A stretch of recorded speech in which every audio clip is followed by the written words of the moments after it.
Brad, face-off numbers this weekend, is that a concern now with you guys lost your top two centers from last year going forward? Yeah, you know what? I think if there's a pattern after this weekend, maybe there is a concern. I think a lot of things went into it too. You know, a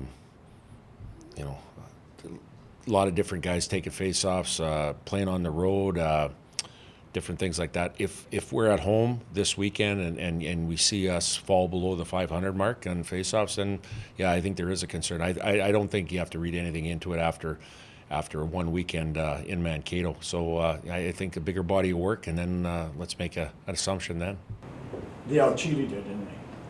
I don't want to say out-cheated. There's a number of things I'm not going to say right now, but I think it's one of the things that we have to do is obviously get better at it, right? And I think what we did when we adjusted was I think we did a better job realizing that we weren't winning cleanly. Our wingers came in to help out quite a bit, to help those 50-50 pucks. So it is what it is. I think you're going to have your great days, and hopefully we'll have a lot more of those than the bad days. But again, when you're not winning draws back, you have to have everybody digging in and helping. I thought we did a better job as the weekend went on. But again, it's a new weekend here, and I'd like to see what we have here and then make an assumption after a bigger body of work. Are you guys keeping track of that a little bit during the game? I know Friday you put Pinto out there for those D-zone draws at the end, and he won those. Yeah, he did. And I did put him out for a penalty kill, and he lost it. So again, it was a tough weekend in the fact of, guys trying to win draws, and if you're not doing it, then trying to find a way to win it with all three forwards digging in. But for the most part, early on against Canisius, Manitoba, we did a good job. We'll see where we're at this weekend after playing Bemidji. Speaking of Shane Pinto, Yeah. he's got a point in every game so far. What is he meeting your expectations so far? Is he the player you thought he was? Yeah, anytime you bring a freshman in, you kind of wonder where they're going to start and how they're going to acclimate to the level that we're at. I think he's doing a pretty good job right now. I think the consistency from Friday to Saturday, I thought he did a good job on Saturday, but I think when you got a young guy coming in the lineup and playing against a heavy team, you always wonder what you're going to get on a Saturday night, and I thought he did a pretty good job there. The thing for him is keeping building and growing on what he has to do on a nightly basis. And the one thing he can do is he can make plays in small, tight areas to alleviate pressure. And obviously he's got a great shot and release. So again, he has to keep accentuating what he has in the games that he has, but make sure that he brings it each and every night. Maybe last year it appeared that you guys played to the level of the competition, either up or down. Do you feel like you're able to dictate things a little bit more this year? Yeah, you know what? I think I think the one word we use is swagger. I think we have a little bit more swagger in our group this year, and just not kind of a wait and see approach of what's going to happen here. And that's a big deal. Is making sure that you have the confidence to execute and play to the level that you need to. And let's face it, we went down to Mankato, and we point wise as far as the win side of it, we didn't get that, but I thought we did a good job of, other than the first, parts of games, the first two games of starting the game, I thought we did a pretty good job of getting to the level that we needed to get to, and that's what we're going to have to do. So I think the confidence and a little bit of the swagger has to do with it.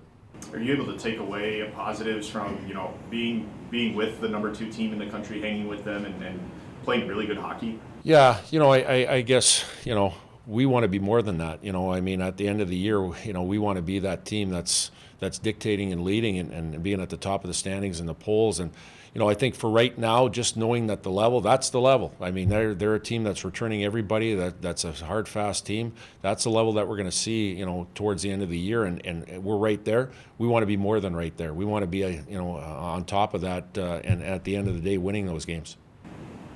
Almost all your goals have been 5 feet from the net this year so far. Was that something in the off-season you guys looked at, that you wanted more chances from down low? Yeah, for sure. I think, staying with, hitting nets, staying at the net, looking for second opportunities, those weak side plays or the slot line plays of being in and around pucks that are loose there. Like you saw Shane Pinto score a goal, the first goal, the only goal that we scored on Saturday night was an indication of staying around the net and making sure that you hammer it home. Those are the things. The things that I think we got to get better at is when we do have outnumbered opportunities, we had a 3-on-2 and a 2-on-1, we missed the net. At the very least, get it on net to give yourself an opportunity for the chances that you're talking about of getting to the blue paint. So, we've done a better job, but you know what? On Saturday night, we could have maybe executed a couple more better on those outnumbers of hitting nets. Were some of the games last year where you guys had lots of shots to perimeter, did you think? Or- Yep.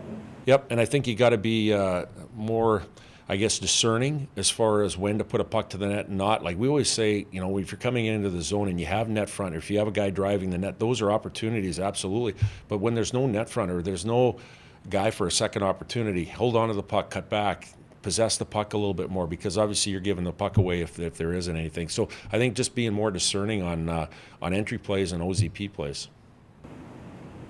Your penalty kill is 13 for 13, and I know that's an area you guys are concerned about. What are you guys doing better that's?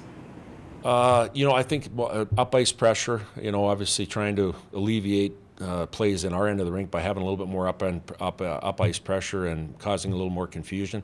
You know, once they do come into our end of the rink, as far as you know, trying to not give them any easy plays, and I think easy plays are seam passes, plays that, you know, are tough for goaltenders to stop. If you keep them out on the perimeter and give up an opportunity, obviously outnumbered, and give them up an opportunity from the outside, I think that's the main thing that we want to do. And I think we've been playing a stronger game in our zone as far as limiting second chances. Talk about Bemidji a little.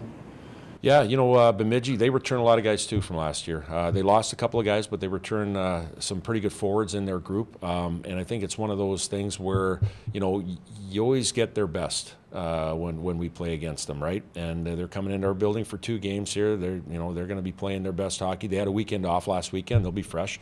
We got to make sure that, you know, we start on time, we start the right way. And again, just like Brad talked about, you know, those blue paint areas, we got to make sure that we own the pucks inside the dots and make sure we capitalize on situations where it'll be tough getting to. So again, it'll be probably a similar series that you see in Mankato, a hard, heavy series where there's not a lot of time and space, and we got to make sure that you know, we play in their end of the rink a little bit here.